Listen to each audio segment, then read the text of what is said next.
What's up guys, welcome to my channel. My name is Christian and today I want to talk about something that is probably hypocritical for me to talk about, and that is not letting your current circumstances destroy your hope for the future. And I say it's very hypocritical for me to talk about because I do not have very much experience with succeeding at this in the past. So yeah, it's very hypocritical for me to talk about, but it is nonetheless something that God has put on my heart and has told me to speak about, and so, despite my own personal feelings about it, I'm gonna speak about it. So I want to start off with a couple of stories with the hopes that you guys understand just how important it is to avoid this and understand the consequences that may happen if you allow your future hope to be destroyed by your current circumstances. And the first story starts off with the death of my sister, and that was the tipping point after many years of struggle and strife with family stuff and just external stuff in general. And like I said, that was the tipping point. My first tipping point of saying, I am not going to live for God. I grew to hate God. I grew to hate people. And that hatred became my reason for living. And my hatred towards God became my greatest regret, and is something I still have not forgiven myself for.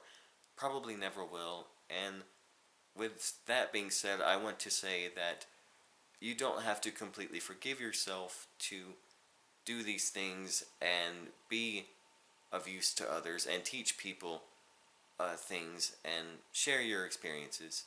So, anyway, and the second story starts after I was diagnosed with severe depression and panic disorder, and as that progressed further and further, I fell so low that I tried to kill my younger brother and father on multiple occasions. And of course, there were other things at play, mental illness that you can't control and other things.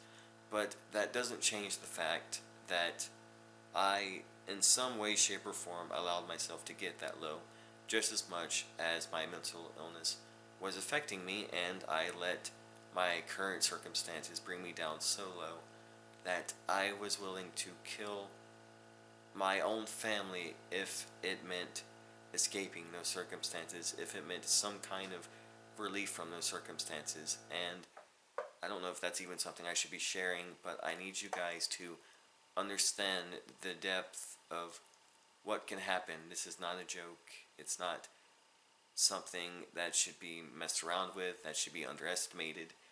And it's something that affects a lot of people. And it's something that needs to be validated because it's something that we don't talk about all that much. So, anyway, I'm getting off topic. So, as I said earlier, when my sister died, I allowed that circumstance to warp my view of people and my view of God, and I made that hatred my reason for living.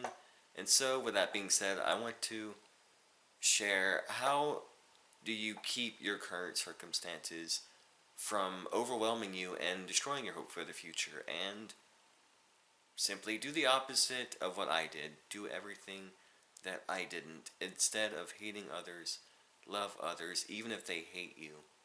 Because you never know. You might make enemies. You might make friends out of enemies, not enemies out of friends. What am I saying?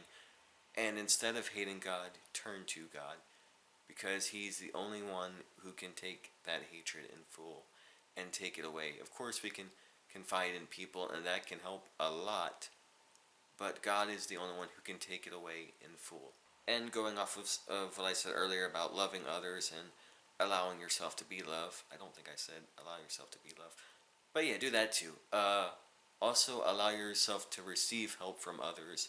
And even if no one offers to help you, keep trying to make friends despite the fact that other people might be avoiding you, might be hating you.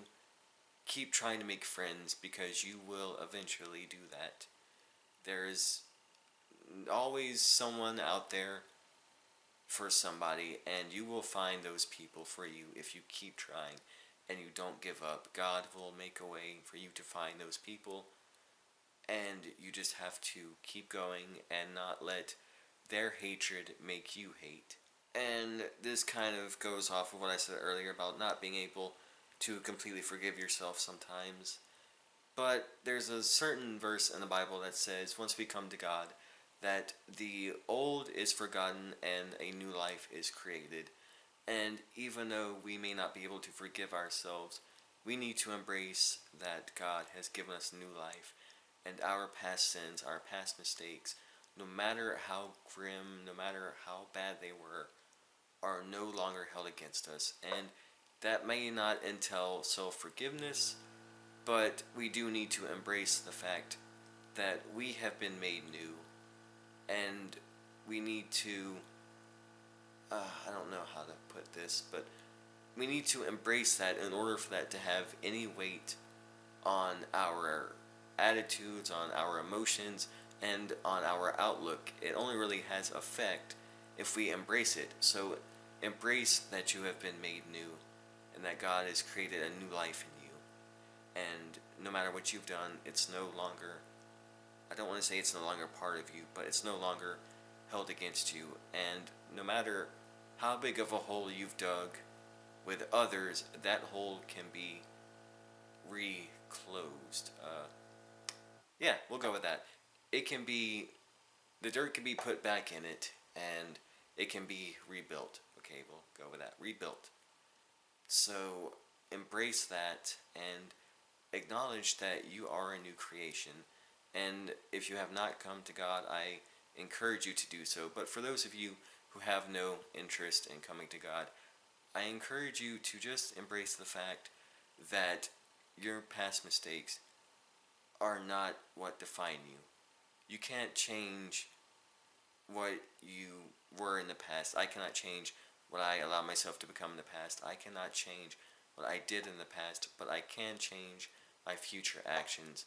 And I can say that they're going to end here.